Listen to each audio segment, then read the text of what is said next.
Okay, I think we can get started now. We do have a few more people joining us. But firstly, I want to just say good morning to everybody online and welcome to the BGL Online Summit, a virtual event showcasing some of our RegTech 2025 sponsors. My name's Lily Williams. I'm the Partnerships Manager at BGL, and today's session, Cybersecurity Industry Update for Accountants, is co-hosted by our friends at Practice Protect. So I'm pleased to introduce today's presenter, Jamie, CEO at Practice Protect. And we also have the wonderful Jenny to help us with any questions and things throughout from Practice Protect also. Practice Protect is the largest cybersecurity platform for accounting firms. They're trusted by over 28,000 accounting professionals to protect data, clients, and business. Before we get started with today's session, I will cover some general housekeeping. So first thing I know everybody's wondering, the webinar is recorded. So if you do miss anything, if you come late, or if you need to jump off early, you will receive a copy of the recording. And we always post our webinars to our YouTube channel as well. The Q&A function is open. So as we're going through the session, please pop through any questions that you have, and we will have time towards the end to go through most of these. So, Jamie, I will hand it over to you to kick things off. Awesome. Thanks, Lily. I really appreciate the intro and and giving us the opportunity to jump on here. I'll just get the screen sharing going. Going so I can talk. Sweet. So thanks. We are going to be sharing an update on what's happening out there in cybersecurity. A lot of change, especially this year or the last 12 months, and especially ramping up in 2025. It's going to take about 20 minutes. We are very respectful of your time as accountants and bookkeepers. We understand the constraints that you have, and we really want to make this concise and sharp for you so that you can get on with your day. I have Jenny with me. She is our head of community and partnerships. I'll run through an industry update on what's impacting accountants out there at the moment, which will hopefully give you guys some insights. And just my goal here really is just to help you guys understand, just sort of simplify and boil down what cybersecurity is and help you guys sort of be able to quantify your approach as we navigate the next 5 years with the changes that are happening. And then at the end, we'll do a quick Q&A where Jenny will jump in. So a little bit about us. We've been doing this since 2015 now. Wow, nearly, 10 years. So we started back in the day when the whole Philippines thing was just starting off, and accountants were looking to have more levels of control and security over access when they were engaging remote team members overseas. And then sort of shortly after that, the notifiable breach legislation changed in Australia, and we became sort of the cybersecurity for accountants rather than just sort of the cybersecurity for accountants working in the Philippines. And the rest is history. Through them, we've just ridden the changes as criminals have got smarter and got better at what they do. We've gotten ourselves through to where we are now we're really Australia's largest cybersecurity provider with 28,000 accounting professionals that use our platform. And while that sort of sounds great, really the reason I sort of mention that is because we're no longer relying on outside reports and sort of watching, what the cybersecurity signals directorate's putting out. We've got our own data. We're on the front lines now, working directly with accountants and the uniquenesses of accounting technology. And it really means that we can iterate more rapidly and build out. We manage what we call a blueprint, which is best practice, and that's updated 4 times a year. We're actually up to 2025.3 right now. So probably only significant, before I jump in, the only other significant thing is we divested the US operations last year. And really what that's allowed us to do is now focus 100% on the Australian market, which is very unique. Accountants and bookkeepers in Australia are very unique compared to their colleagues globally. And it's really good to be sort of circling back and making sure that all we have to worry about is that from now on. And it's been a great year to really zone in and hone in on the differences there. I'll jump straight into it. So in a nutshell, this is what's going on out there. And it's a really big change because really traditionally it was all about the light blue aspect of the cloud accounting stack that you can see on the right-hand side of your screen. It was all about accounting apps and passwords. Things are changing rapidly, and probably what I need to mention first is AI is really changing the game. The same tools that you're using to fast track to increase your productivity and get things done more rapidly for you, so are cyber criminals. They're making things easier for themselves, and predominantly that is around the amount of time it takes to learn enough about a target in order to launch an attack on a victim. So, we're seeing, when there's a breach and our breach response team are involved, we would often see compromise that had happened maybe weeks ago. Now it's coming down to days. The amount of time it takes for them to get into your systems, understand enough about you in order to launch that payload is just happening really, really rapidly now. And that's due to the fact that they're using these tools to learn more about you more quickly. And it's really around the devil in the email now, where there's this thing, I'm sure you've seen it bandied around, business email compromise is the technical term, or BEC. These attacks are now kind of 99% of where breaches are coming from, rather than your accounting apps. Accounting apps are generally secure now. They have great security. Accounting systems have great security around their systems, multi-factor, etc. Once you get into someone's email, you've got everything. You've got the keys to their kingdom. You can learn all about them. You can read who they're communicating with. You can find out who their trusted relationships are. But based on their communications and their correspondence, you can reset passwords to other applications, and you can start communicating on their behalf. You can see what's going on in their calendar.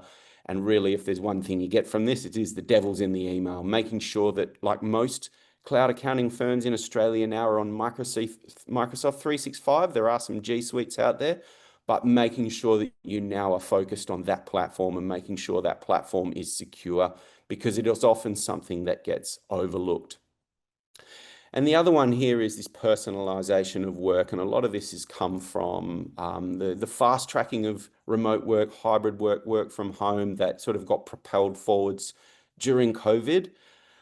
Really, apart from, if you go back to the old days where there was a computer network in an office and everyone came in and used a computer, logged it off at the end of the day and went home. Nowadays, people are computing on a device which is very close to them. They're taking it home, they're using it in personal environments, and they're using it for personal endeavors. There's this blending going on between work and personal endeavors on computers. And it's not necessarily anything nefarious, but that blending just makes it far trickier to manage and secure a device, and sort of blurs that line between what can and can't be done on those devices. So those three things together are really kind of changing the game a little bit. And I guess what I will share a little bit more, because I'm going to share an example of all of this, it's probably the easiest way to help you guys understand it, is really just this broadening of the game now. It's no longer just about your passwords and your accounting applications. Firms are being forced to take a more holistic approach to how they go about securing their data. And the proof's in the pudding here, where you're now starting to see the cyber insurers, because they're the ones getting caught out here, right? And these BEC, business email compromise attacks, probably the most important thing to understand about those is they've taken over right as ransomware. Ransomware was probably the main type of payload. So it's what criminals choose to do once they have access to your systems. And what that meant to a firm is all your files got locked. And that was a really disruptive scenario where you had to either restore from backup and you would lose productivity. Often there'd be sort of clients would be impacted, etc. It'd always happen at the worst time. And but generally speaking, a firm would be back up and running and in catch-up mode within a week. Nowadays, with BEC, the payload is launching a BEC attack, where what they're doing is they're trying to trick you into inadvertently transferring funds via your email. So they're modifying invoices, modifying bank details, and looking for trusted relationships, or payment partners, as the technical term is. and they're looking to coerce people into transferring money inadvertently. And when you have access to someone's email, you're generally going to know enough about them once you find a few invoices in their sent items or inbound invoices. Now, the insurers are really waking up to this because it's costing them a fortune when somebody goes ahead and inadvertently transfers 40 grand and they have to pay that out. They're really sharpening up their game on what your obligations as a customer to them needs to be. And they're asking really, really pointy questions. And this is really a new thing. At Practice Protect now, we are now, when these renewal forms come along, we're actually doing this as part of our service. We're actually completing these forms on behalf of our clients and helping them make sure that they get this right. Because the first thing that will happen in the event that you have a breach is they will run tools on your systems and they will see if what you actually have in reality is in line with what you have completed on this form. So it's really, really important to understand when you start seeing insurers building exceptions to their policies, putting the client through a lot more compliance in order to validate their policies. It's time to sort of take up and sort of take notice of what's going on, because it really is, the impact is significantly a financial impact. And, we're seeing firms get hit pretty hard by this and in some cases close the doors as a result of something like that. And that was never the case before. Something that makes this all more relevant is accounting tech is unique. Now, accountants are really good tech users. They know their tech, they know their apps, they know what they're doing on computers better than any other profession, I believe. They are also the fastest profession that have moved to the cloud. The cloud's a pretty standard thing in accounting now. Okay, it's no longer the kind of the buzz thing, the new thing on the block. And what that really means is that now it's about that really mature app ecosystem and how well firms are integrating their cloud applications and using technology for what it's there for, right? Which is leveraging time and being able to get more done in less time. It's no longer about backups. It's no longer about infrastructure. It's no longer about networks and firewalls and all of that sort of techie stuff that happened behind the scenes. It's about getting things done more quickly. And what firms are doing now is they want to work with experts that actually understand what they do on their technology, what these applications do, and how they integrate with each other.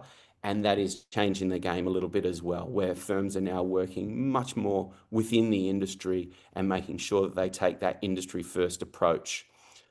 So with all of that context, I just want to share a real world. Now, this happened in April, and this was a tricky one. It really sort of got us by surprise a little, where a firm in Bendigo with 11 team members, one partner, had a scenario where they received a really well presented email, really well written, really authentic. It was impersonating one of the major accounting app vendors in Australia, and it was saying something along the lines of, "You're registered for our event coming up this year.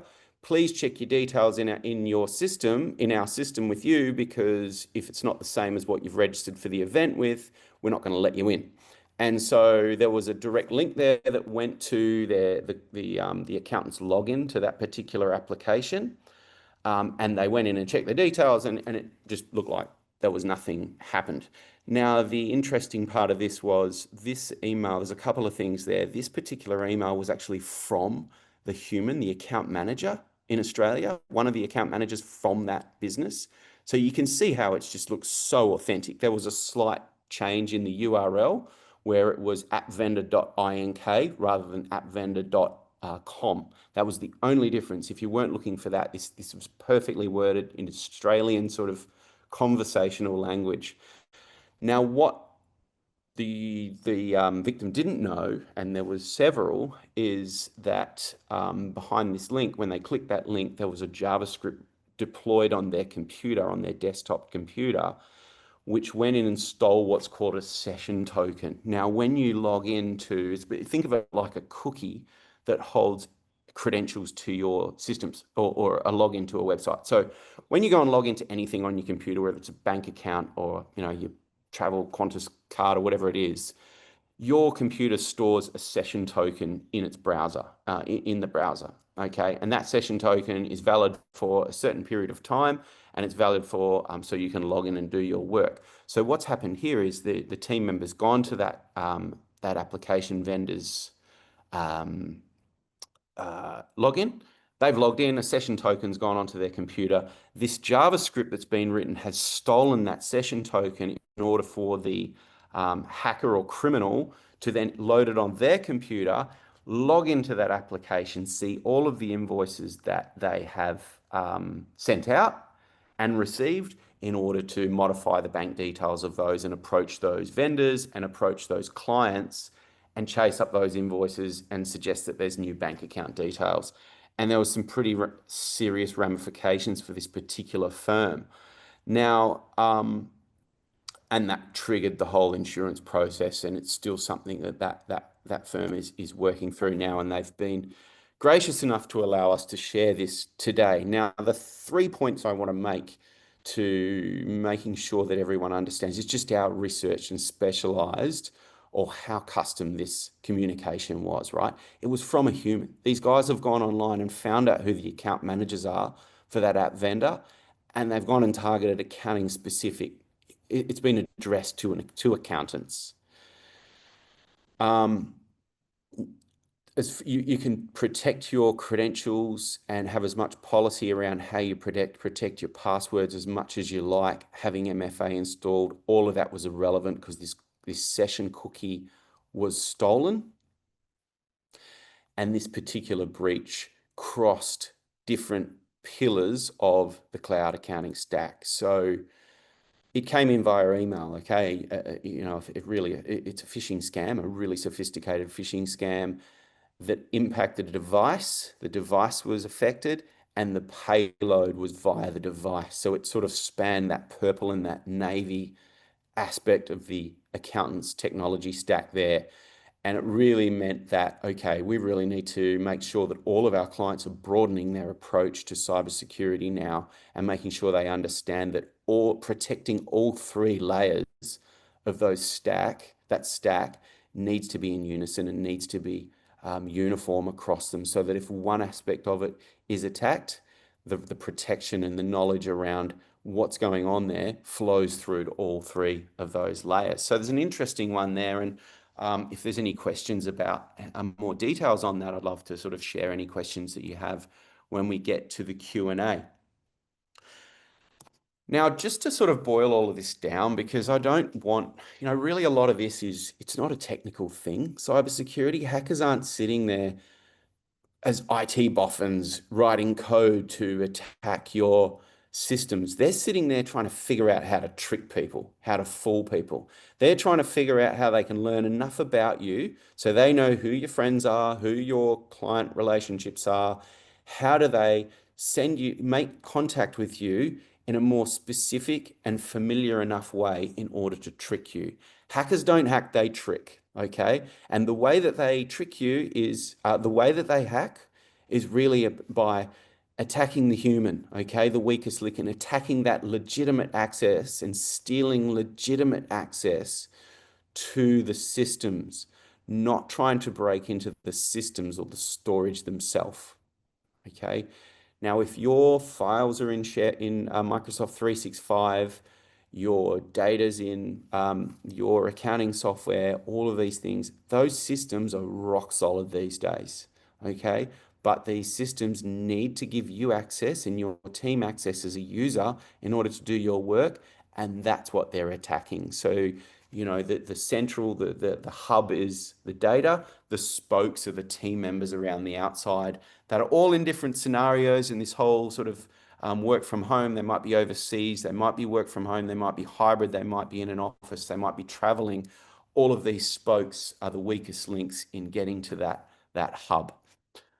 The second one here is that email, and hopefully I've made that point with the business email compromise now taking over as the most regular or most popular approach to hacking a system, to creating that breach event.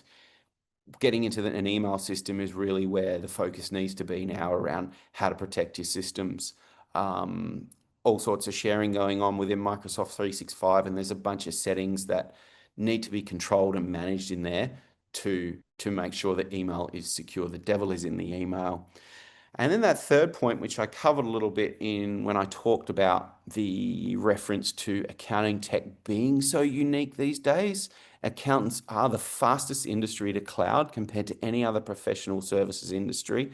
And making sure you understand that how it is unique and how it really, really changes the game. When a firm finally turns that server off and moves everything into the browser, they dramatically simplify their IT.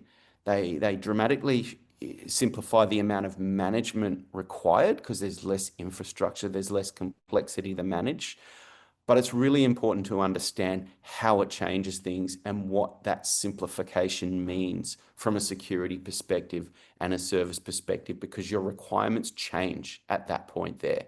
It changes dramatically and often changes more rapidly than providers are, because they need to work with other industries and they are focused on that infrastructure technology and they are focused on the more traditional aspects of IT, and they're not always able to work as rapidly as what accountants are doing within their computers. So a couple of things here.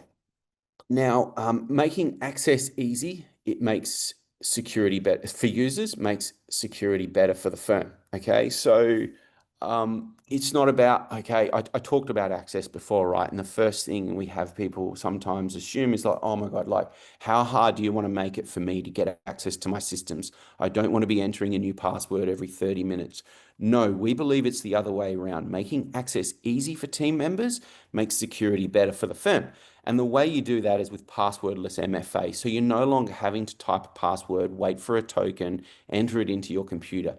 You're turning up to work in the morning, you're scanning a QR code on your screen with your phone, you are authenticating with a Face ID or however you access your phone, and your computer is automatically logging in. There's no passwords. There's no multi-factor. That is your multi-factor, and that is where the world is going. That is how it all works. Now, there's fallbacks. I often get the question: what if you lose your phone? What if a team member isn't allowed to have a phone at work, which often happens overseas? There's other ways to do it. You can fall back on the practices that are around now, but this is the way forward. This is how team members get delighted, because it makes their start of their day easier, but it also makes a firm far more secure. The other one I talked about, AI, we're in the world of, it's the Wild West right now. Okay. It feels like back in 2007, that gap between when we all got our smartphones and we didn't really know what it was going to do. We knew it was going to change the game, but we didn't really know how they were going to change our lives. And then sort of a couple of years after that, you had social media and other things, taking photos and so forth, that really changed our lives when it came to what our smartphones did for us. We're in that little Wild West phase with AI, where we've got these apps and we can see how amazing they are. We can see what they're going to do, and we're all sitting here trying to predict that. And you only need to jump on LinkedIn to see 10 geniuses in every feed telling you what's going to happen. The reality is we don't quite know yet, but we're all walking down this path, and team members are experimenting within accounting firms on how it can make their lives better. And they are using these tools. Now, making sure that you maintain some centralized control over how these tools are being used within your firm is really important right now, because we don't know where that path is leading yet. And we don't know what's happening to this data that's being entered into these applications to automate work.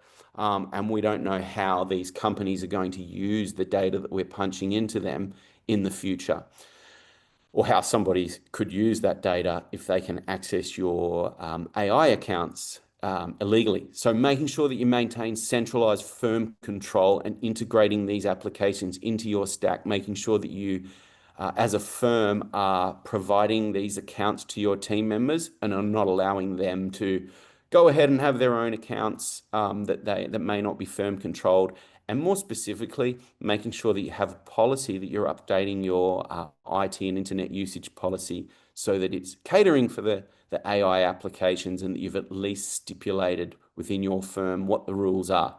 so that you can then fall back on that agreement in the event that anything does happen to your firm as a result of this.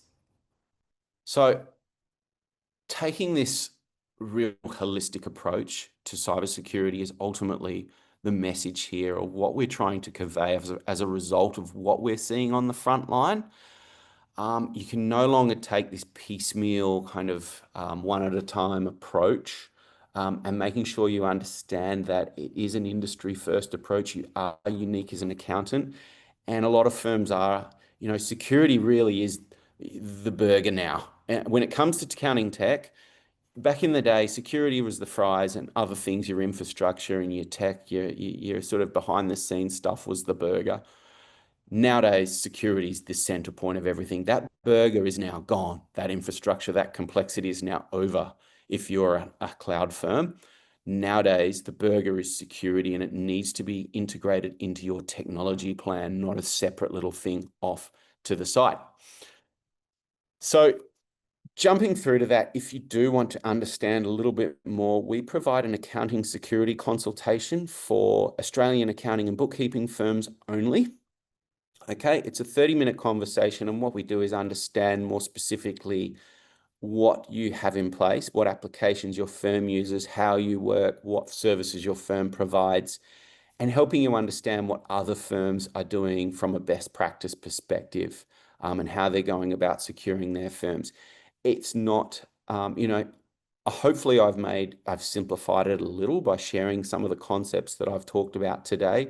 It's not a huge exercise. It's not a great sort of change management thing or something that needs to sort of wait until everything's perfect, because there'll never be a perfect time.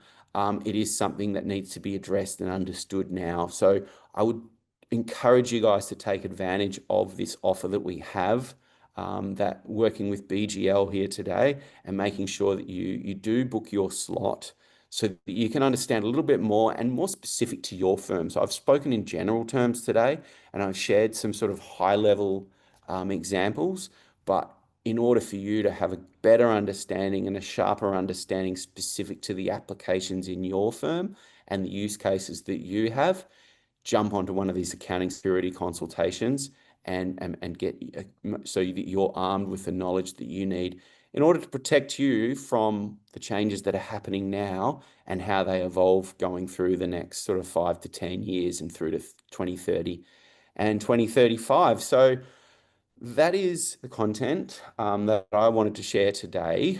I won't sort of waffle. I think I like to keep these as punchy and specific as possible, because I am conscious of time. Jenny, I'll open it up to yourself now, on whether we have a poll or whether we want to just jump into some of the questions. I know that some questions have come in while I've been speaking. Perfect. Let me launch the poll. Great. There, and then there been a number of questions that have come in there, Jamie. Lily, did you want to jump in first, and then Jamie and I cover off the Q&A? Yeah, let's do that. Okay, so we've got a poll on screen there. So if you like, please answer the poll. And before we jump into the Q&A, as Jenny mentioned, we do have a few questions that came through. So Practice Protect will be at RegTech 2025. So they're jumping on board as a silver sponsor at this year's event. They'll have a stand at Brisbane, Gold Coast, Sydney, and Melbourne. And tickets are free. So if you haven't already got yours, there is a QR code on screen. You can scan that and get your free tickets, head over to their stand and find out some more. And Jenny, I'll hand it over to you to go through some of the questions that we've received. Yeah, awesome. Thanks, Lily. That's fantastic. Thank you. There was a number of questions there, which is excellent. We will get answers back to everyone. Some of them are a little bit more technical, so we will take those individually. But Jamie, I'm going to fire a couple through to you, and get you to cover off the answers of those. We've had a couple of there from Peter, which is excellent. Peter, I'll come back to you individually. I can answer the first, which is, do you recommend having cyber insurance? Yes, we absolutely do. Do we have a recommended or partner that we work with? Yes, we do. Accountancy insurance. So super happy to fire a contact through there if you would like that. Jamie, Peter also asked, can the security of my connection with BGL be breached? I can't answer that question definitively. And things change in the future, okay, with everything. I know that BGL has industry world-class security around their connection to their clients. I believe it's SSL encrypted, and it's as secure as you can get as things stand today. Perfect. Okay, excellent. A question there from Angus is, are there back-end tools in Microsoft 365 to lock out or check the validity or warn users of URL links and emails? Absolutely. And that comes down to that email security product and the focus that I've spoken on around email security. And I think I harped on about that quite a bit because it is the center point of all of this. Yes, there's spam filtering and there's spam filtering. Spam is, it's not just the old Nigerian prince anymore, emailing you from some random address that's really easy to spot and really easy for spam filters to spot. There's some really sophisticated spams that are working in unison with other aspects of your tech stack.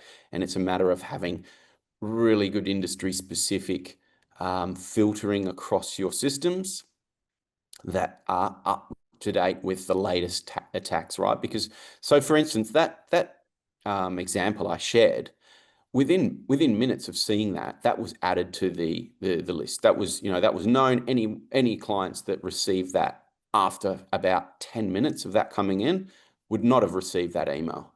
Making sure that you have access to that industry specific and real-time updates when these attacks come out. Yeah, great to understand.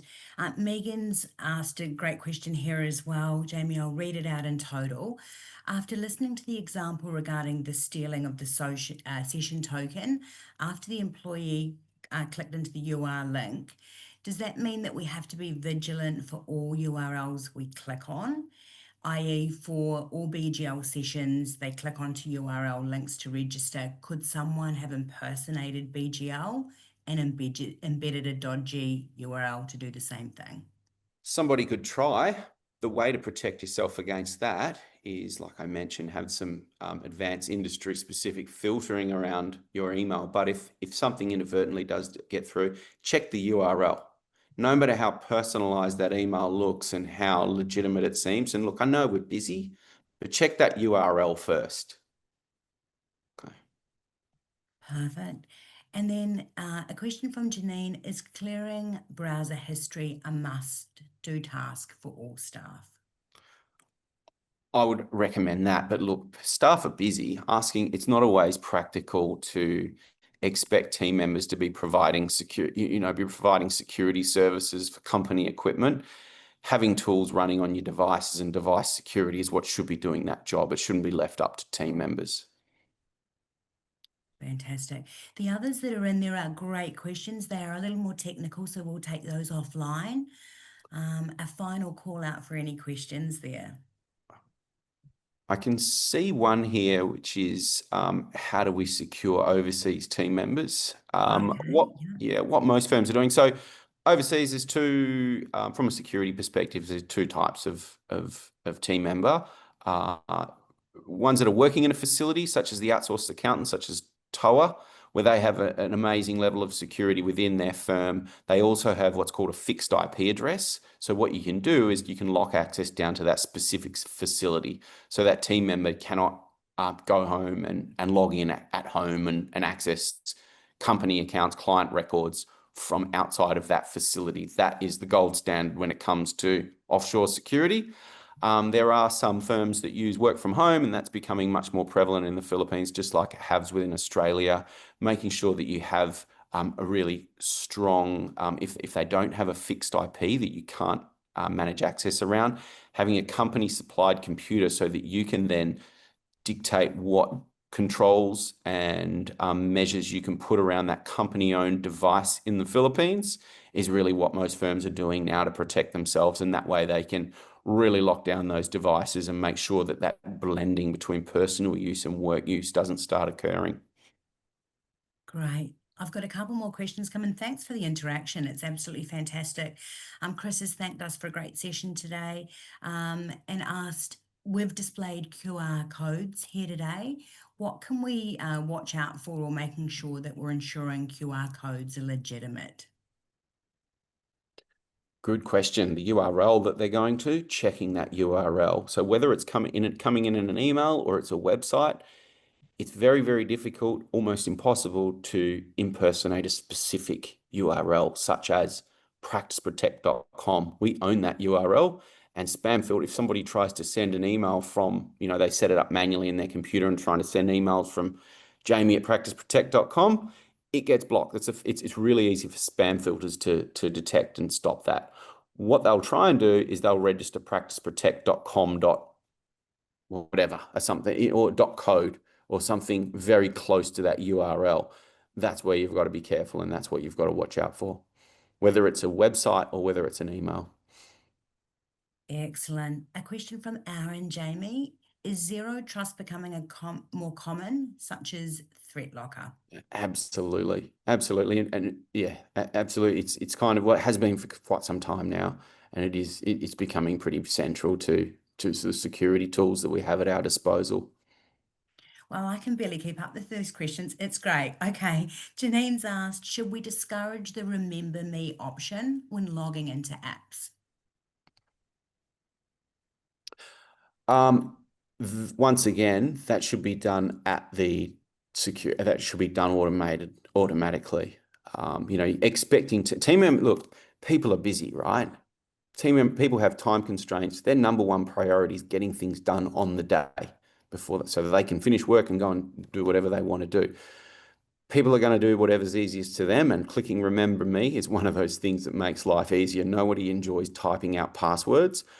I found it very, very difficult finding firms where everybody diligently doesn't click Remember Me for the security of their firm. It's a matter of having device security and making sure the actual systems manage that for you, so that you don't have to type out a password. You can use your passwordless MFA to access everything within a firm, but you still have the added security without what you've accurately pointed out with this question really is not having passwords saved in web browsers and saved in people's personal keychains that then daisy chain across to their personal lives and their iPad and their auntie's computer that has it logged in and these sorts of things. So yeah, that's more of a system security thing rather than something I would expect a team member to do within an accounting firm.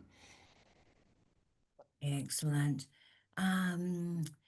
I think I'll go final question because there are still a number that are there. As I said, we will come back and answer them directly, but the technical ones we'll answer individually. Anna's asked Jamie, how is the QR code more secure than an authenticator? And I think she may be referring to our login. Yep. That's a great question. So there's an application that is loaded on the device, on the device, which takes care of that security. It is relying on the authentication that you use when you log into your phone. Okay, so there's an app that you download, Practice Protect app, download, install it, go through a process of authenticating yourself on your phone. That is then connected to your Face ID. So it's similar, sometimes you log into your online banking and you don't need to put a password in. I know I can. I can log into my banking with just a Face ID, which is the authentication I use on my phone. It uses that. Fantastic. Good question, though. Great questions. Oh, how secure is Face ID from Amy? Face ID is generally more secure than anything because it's what people are locking up their own personal secrets with on their phone. So yeah, look, mobile devices now have generally, however you're using your biometrics on your phone. Most people are using Face ID these days. Some people are using a password. Some people are using a fingerprint, and whatever your biometrics are, and the verification between the application that you have on your phone between that is very secure. Amazing. Thanks, Jamie. That was brilliant. I'm going to hand back over to Lily now, but wonderful interaction. Thank you so much. Jamie and Jenny, thank you so much for a great session. To everybody online, a really, really engaging Q&A. As they said, we did have a lot of questions come through. We just don't have enough time to answer them all. But we do receive a copy of these. So the Practice Protect team will be in contact with you today in the coming days to answer all of your questions. We're really excited to see you all at RegTech, and of course to have Practice Protect, our sponsors today for the online summit. So thank you, everybody. I hope you all have a great day, and we'll see you next time. Thanks, Lily. Awesome to be part of this. Can't wait to be at RegTech.